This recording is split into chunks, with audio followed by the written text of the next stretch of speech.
Hey, it's Brock here with Rock Hill Farm, and I'm at my local Kubota dealer getting some parts to do oil change on my mini skid steer. And they happen to have a couple of machines here that I've always wanted to try out.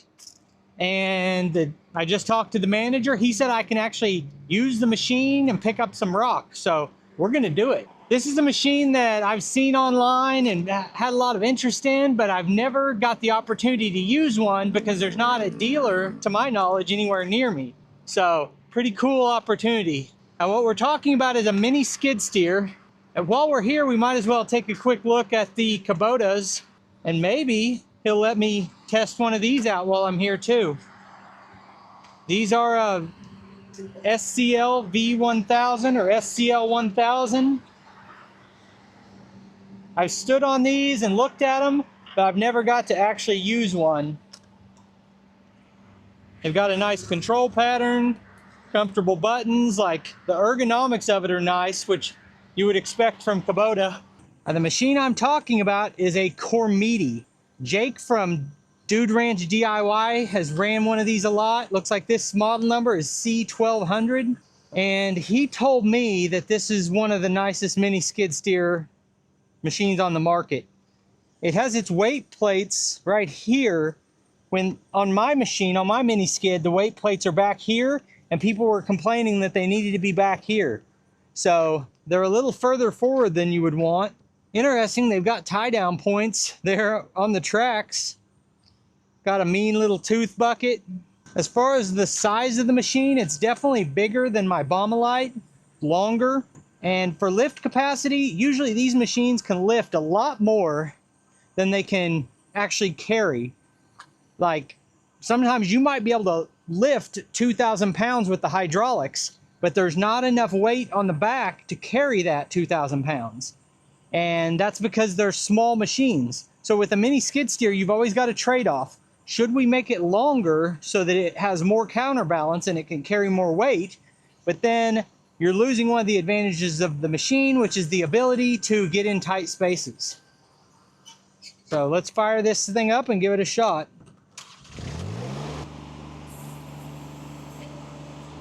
So I'm used to this control being over here, so I thought these were it. This is your boom control. Pretty standard.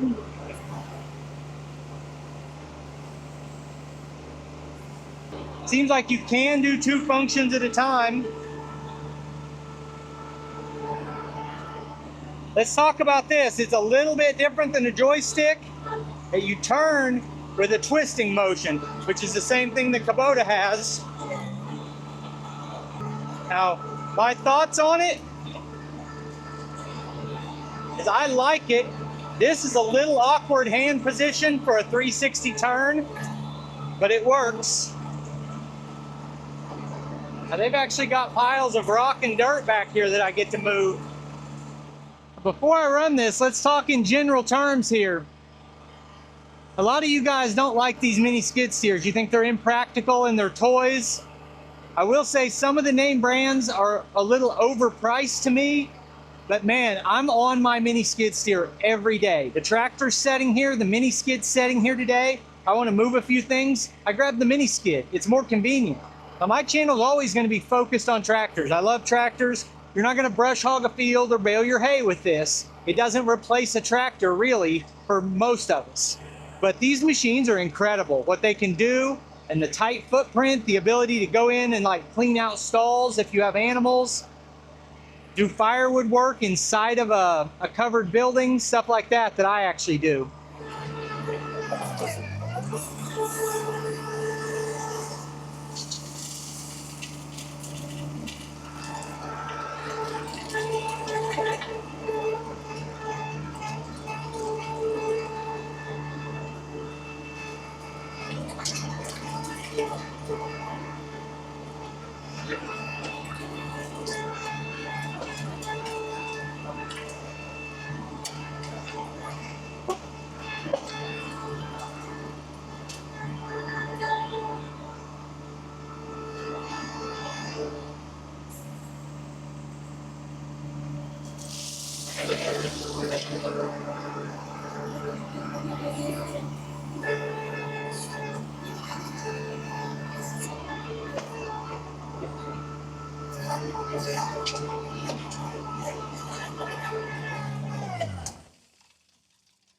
All right, so I just wanted to try to push that in as hard as it would go.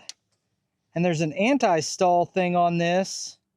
Okay, I think it might have been all the way up already. But with mine, you can stall it out. If you push into something and keep trying to go, it'll stall the engine out.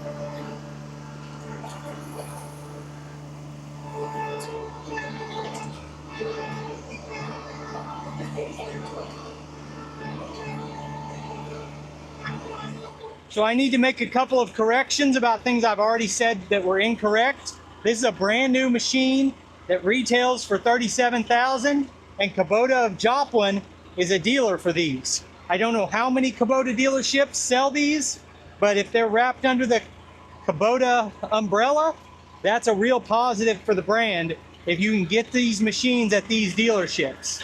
They're working on building out their dealer network, and I don't know if this is a national Kubota dealership deal or if it's just this one. This one's $37,000 to $38,000. This one's $40,000 to $42,000 range. Kubota SCL 1000.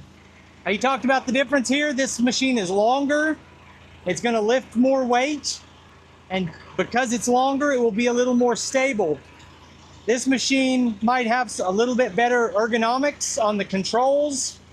It has got the full backing of Kubota. It's engineered from the ground up by Kubota, and a lot of people will pay just a little bit more, you know, from $37,000 to $42,000 for that peace of mind that you know you're getting Kubota engineering. But let's see how they feel when running them. This machine, before I move on, this machine has multiple sets of hydraulic ports so that you have intermittent flow and continuous flow.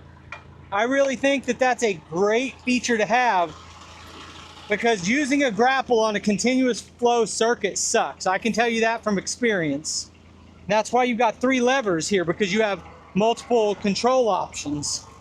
This also has an anti-stall feature, which essentially, if you're not running at full throttle, it will throttle up when it feels itself stalling. The only comment I have on that is I run mine full throttle all the time.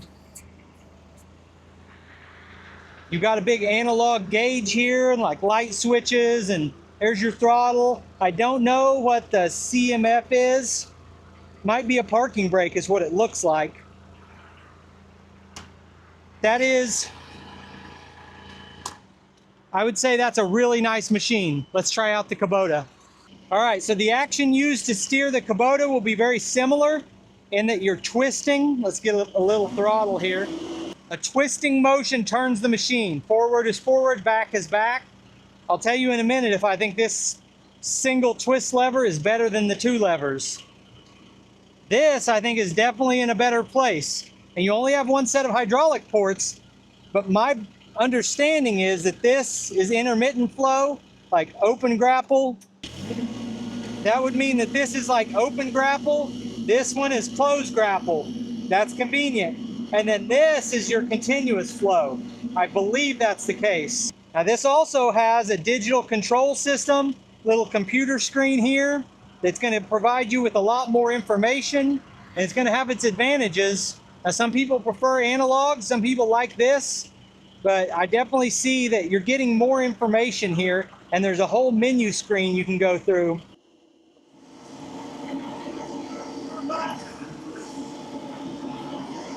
Look at all those tractors. When I said there were a couple machines I was interested in, the other one is a JCB sitting right over there. I love those JCB full-size skid steers and extended boom machines and the ability to crawl in and out the side door. Lots to like there.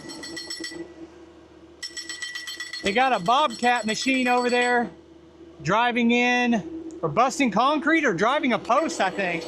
Now, I'm thinking this is a Kubota dealership. They got all kinds of machines. They probably hired someone to do that work and they brought a Bobcat, which is comical.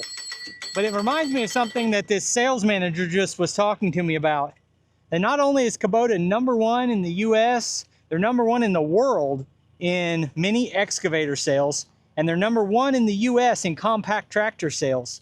And the mini excavator and the compact tractor, Kubota was the innovator who made those popular machines in the form factor we have them in now. Previously, you could buy a small tractor from different companies, but it wasn't the hydrostatic, super convenient, affordable monster that we have today. Same thing with the mini excavator. They pioneered that market in the US, and that, along with Takeuchi. So they deserve a lot of credit for that. And then that Bobcat machine could have a Kubota engine in it. Over the years, some Bobcat machines, some Caterpillar machines, all of the Takeuchi, my Bommalite mini skid steer at home, my Chinese mini excavator, everything has a Kubota engine in it. That says a lot about the company too, that all these brands choosing to use Kubota engines means something.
So the Cormidi might win on lift capacity. It might win on hydraulic connections.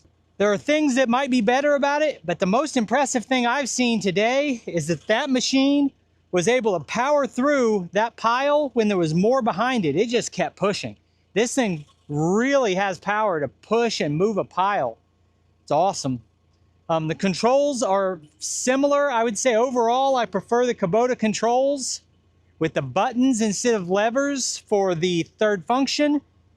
The twist mechanism is similar, but the placement of the boom control is better on the Kubota. The Kubota loader moves so fast, it's disorienting. It keeps catching me off guard how fast it moves, but that's something you would adjust to very quickly. And it does have the ability to let you ease into that control and only have slight movement. So I appreciate you taking time to watch this video. I'll put links on the screen to a couple more of our videos, and I'll see you next time.